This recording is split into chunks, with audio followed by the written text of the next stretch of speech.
Hey guys, 5-star general here with second turn of Operation Final Countdown. It is January 1937, 37 it is, and it's Comintern turn. Well, I have to do some housekeeping first. So I did forget to finish the setup completely for the Russians. So there were infantry missing in some places like northern Russia, Gorky, southern Belarus, and southern Ukraine. They are now there, as well as the destroyer and submarine Season 16. Forgot to place them in the last turn, so they were in the place unit box. And also the alignment of Tenatuva happened. Having that said, I think we can proceed now with the current turn. I start with tech rolls. And the first tech roll will be advanced artillery with a 7 or higher. A 7, that's perfect. Let me show you. There it is. It's a 7. Next one will be long range aircraft with a 7 or higher. An 8, that's nice. And strategic rockets with a 9 or higher. And no hit. So 2 out of 3 again, that's really good. So I have I'm now at stage 2 of advanced artillery. Sorry, bit of a stretch here, and I will have the first stage of long-range aircraft, which is nice. Okay, the next step will be purchase units. So for the Russians, I have 10 IPP to spend and 3 IPP for the CCP. For the Russians, I buy a infantry as lend-lease for the Spanish Republicans, and another infantry I lend-lease to Abyssinia. So in total 6, that means I save 4 IPP for the next turn. For the CCP, I will spend 1 IPP as to increase the odds on my influence roll, which I will do later. And the 2 IPP will be saved for the following turn. Alright, next thing is combat moves. For combat moves, we just have 1, and of course it's in Spain. Now the nationalists, they had quite a success in the last turn with getting Andalusia and Catalonia. I want to take Catalonia back, so it's defending, or the nationalists are defending with 1 infantry in mountain territory, and I will attack with the cavalry from Madrid and 1 infantry from Madrid, as well as both fighter and medium bomber. We just take that out to the battle board, so it leaves us with 3 infantry and 1 militia currently. Just a second. I have to move everything on the battle board here.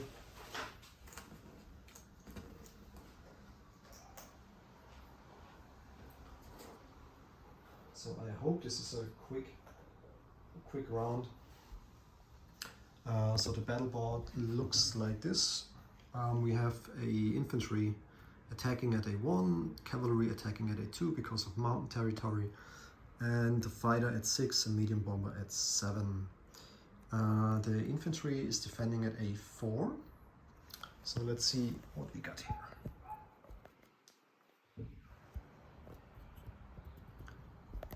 Alright, so the first will be my medium bomber. Oh no, let's start with the infantry. Let's make it a bit more interesting. Infantry with A1 and cavalry with a 2 and fighter with 6, and there's the hit I need. The medium bomber at a 7, but not important anymore. No hit, so it's just 1 hit. That's what I need. The infantry is defending with a 4, more or less. Let's hope it does not score a hit. Yeah, perfect. That's great. So I will take Catalonia back with the infantry and the cavalry.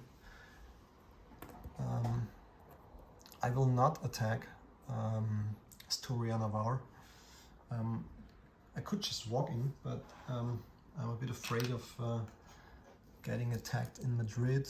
So of course the medium bomber and the fighter, they land in Madrid. Let's remove one chip here, put an infantry on top, and these are all my combat moves for this turn. Alright, so let's proceed with non-combat moves. We can just stay here. There are 2 naval units in sea zone 80 for the Russians. Oh, actually, sorry guys, I forgot one combat move. Too bad. I hope it's okay for you.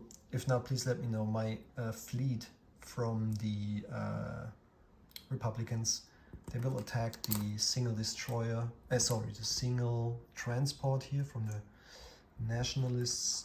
I just move into sea zone 48 and I kill the transporter. Sorry, I should have announced it in the beginning. I just forgot about it. I hope it's okay. If not, please let me know. I just take it back and put the transporter back on the board. No other movement here in Spain. There is a coastal submarine here, which is just moving 1 to sea zone 81. And there is another torpedo boat destroyer here, moving 1 and 2 to sea zone 7.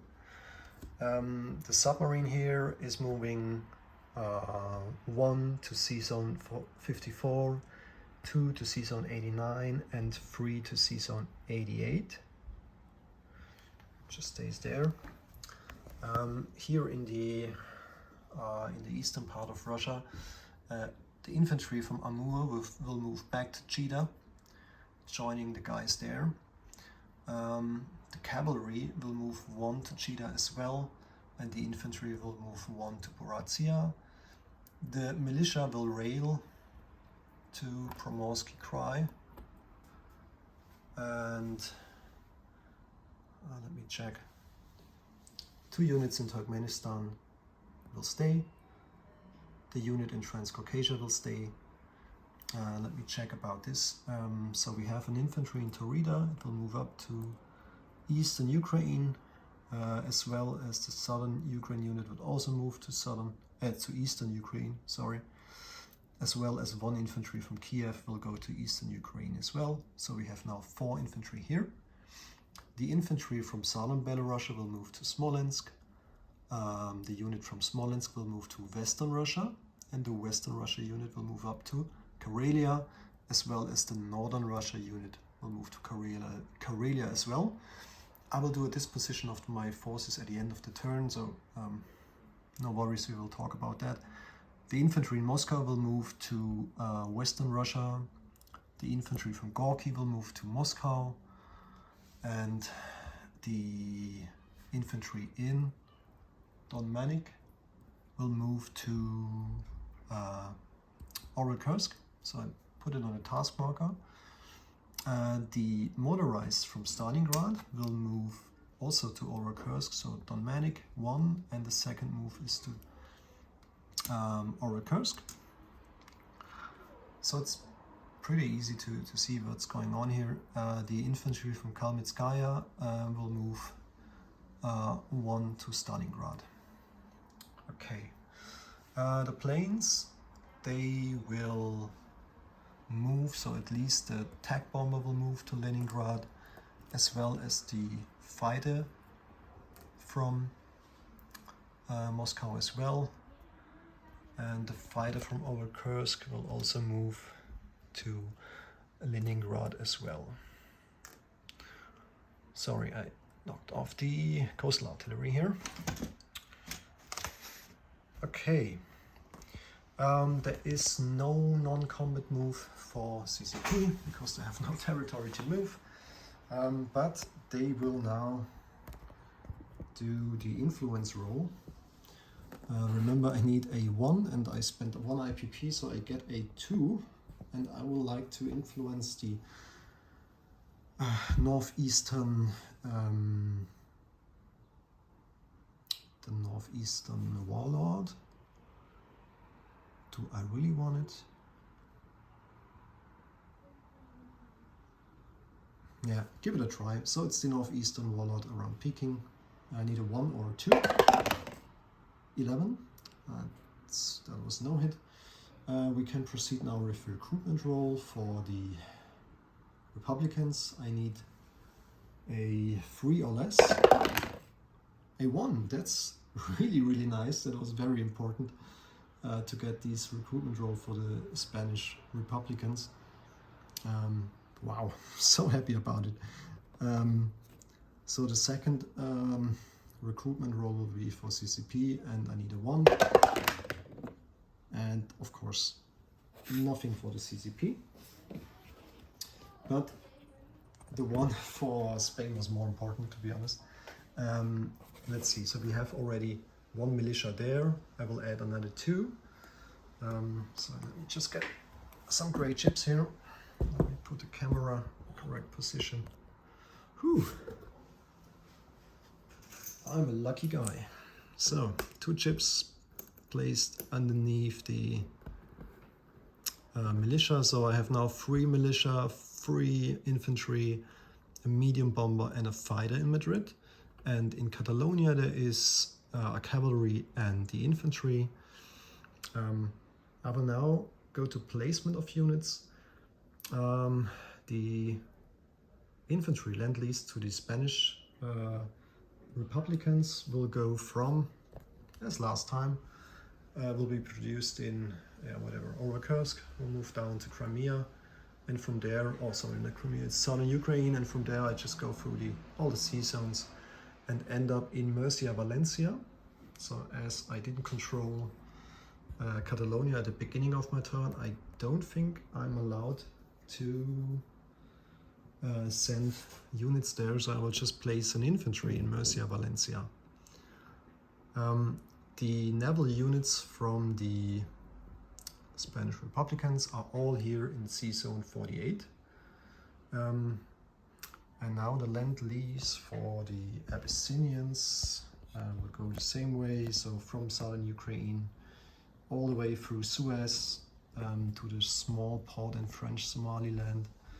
And from there we just put another great ship underneath. So we have now 3 infantry and 2 militia in Abyssinia. Not sure if you hear the thunder in the background. We have terrible weather the last couple of weeks, so it's crazy in here. Temperatures like 104 Fahrenheit, which is very unusual for our city where we live. But yeah, it is what it is. I wanted to do a disposition of my Russian forces, just to make sure that everybody's on the same page. Let's start with the torpedo boat destroyer in 37, Transcaucasia, a single infantry, 2 infantry in Turkmenistan. In Stalingrad is a single infantry, the coastal artillery in Crimea, of course, 4 infantry in eastern Ukraine, 1 infantry in Kiev, 1 infantry in Smolensk, 1 infantry and an air transport in Moscow, 2 infantry in western Russia. We have 2 fighters, attack bomber, a militia, a coastal gun. In Leningrad we have 1, 2, 3, 4 infantry and a cavalry in Karelia. Now the fleet is a heavy cruiser, a destroyer, another destroyer, 3 submarines in Sea Zone 16. You see, I forgot to move these units. Sorry, I hope it's okay to do it now.